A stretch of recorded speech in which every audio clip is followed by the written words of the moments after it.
Hi Loam Wolfpack, I'm Emma Wooldridge and I'm here today at Beacon Hill in Spokane to talk to you about Liv's new Enduro-specific bike.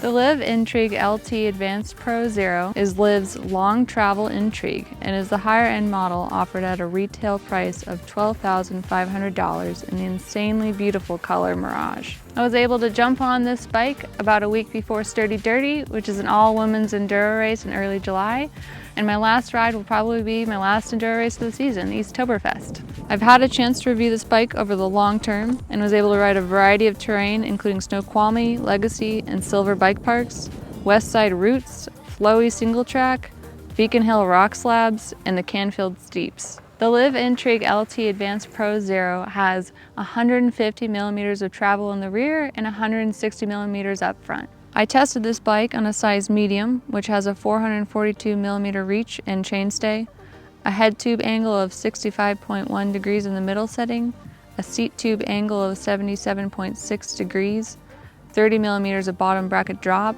and a 1,207 millimeter wheelbase. Liv developed this bike for more aggressive riders tackling technical terrain, whether it be enduro races, bike parks, or even backcountry single track.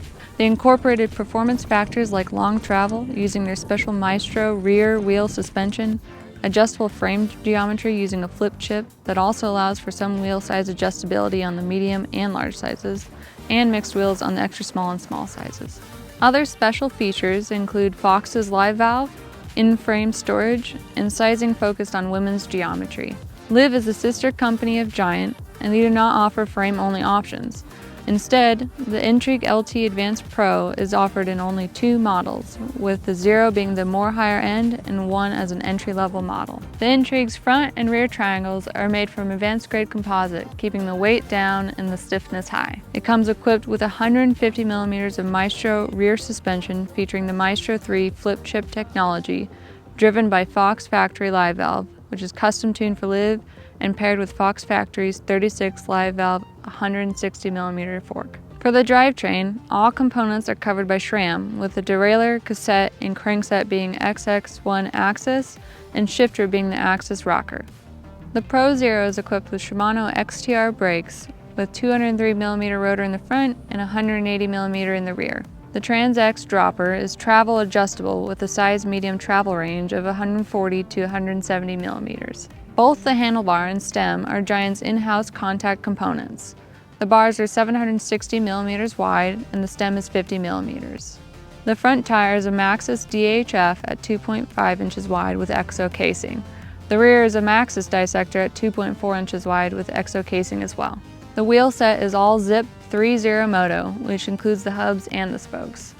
Going into my experience and time on the bike, I noticed a couple issues and developed a few pet peeves. Livevalve is a relatively new technology, and it's essentially a suspension system that is electronically controlled through sensors in the frame that read the terrain and adjust the damping on the fly. In my opinion, this technology may be useful for the type of riders who like to set and forget their suspension system.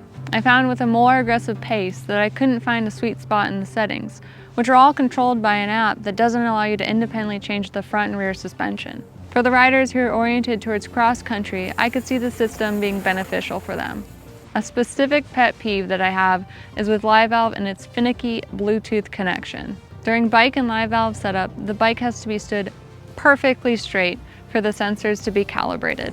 After having several connection issues at bike parks, while racing an enduro, and on ordinary rides where my app and Livevalve would disconnect, therefore turning off the control system, I had to reset the bike and recalibrate. But afterwards, I still had the same issue at the bike park, as the Bluetooth connection probably isn't strong enough while separated from my bike on the lift. Livevalve adds another component to keep charged, so overall I felt it was too high maintenance for me and didn't deliver when I was trying to tackle some feisty terrain. And for a purpose-built enduro bike, I was surprised to see EXO casing tires. I would expect at a minimum EXO casing plus for a bike in this category. I normally ride a size small Norco sight with 425 millimeters of reach. There's a lot of adjustability with the flip chip that has an effect on the overall geometry of the bike, but I use the mid option for determining my size. The Intrigue LT size small has a 417mm reach, and the medium has a 442mm reach roughly. I've recently been feeling a little cramped on my personal bike, so I opted for the size medium on the Intrigue LT. Due to my own personal preference, I spent the majority of my time in the saddle in the low flip chip position, which still enabled for great climbing performance. The Intrigue LT was a standout for me in climbs, given its lightweight frame and components, combined with the ability to essentially lock out the fork and shock to generate maximum climbing efficiency. I probably took some Queen of the Mountains on Strava just by being on this bike. It excelled whether it was on smooth logging roads, mild grade single track, or on sections with technical climbing. Although it's a bigger and longer bike than I'm used to, it still was relatively nimble in tight corners. And the saddle, which is Liv's Sylvia saddle, was a dream, and I never dreaded long climbs on this bike. During my testing period, I rode everywhere from lift access bike parks to smooth single track, and I put this bike on a variety of terrain. Overall, my favorite thing about descending on this bike was the confidence it gave me. Although I struggled finding the suspension sweet spot using Livevalve, I never felt like I was held back because the geometry was still so aggressive and supportive for my riding style. It took me a while to get used to the XTRs on this bike, as it was my first time using Shimano brakes, but once I got used to the stopping power and characteristics, it allowed me to push harder into more technical terrain, knowing I could get slowed down when I needed to. From the moment I got on the bike, I felt comfortable. There was little learning curve to get used to it. As my speed increased, I had to adapt my riding compared to my personal bike. With more and more seat time, I became increasingly confident in finding the limit of the bike paired with my skills. The reach felt ideal, but on the size medium, I struggled for a little while getting my weight back on drops and steep technical sections.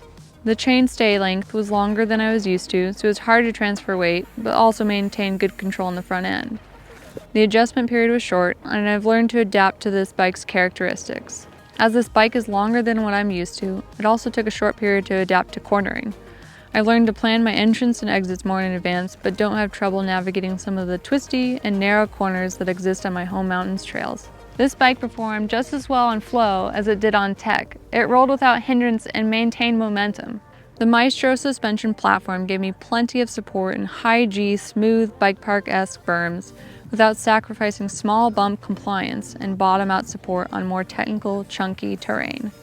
The Liv Intrigue LT Advanced Pro Zero comes with a couple quirks, such as Livevalve and tires that may not be suitable for everyone's riding style and terrain, but it's a supreme confidence booster for women who want to tackle intense, chunky, technical terrain just as well as machine-built berms. Given that Ray Morrison and Isabella Naughton are out on the world and national tracks on this bike and conquering some serious trails, I'd venture to say that Liv delivered a solid performance on their first enduro-focused bike. Thanks for tuning in, Wolfpack, and watching my first bike review video. As painful as it might have been, I hope you enjoyed it. If you have not yet subscribed, please do so, as it helps us continue to do what we love, ride bikes, and give you the down low on the latest equipment on the market. Thanks again, and we'll see you out on the trails.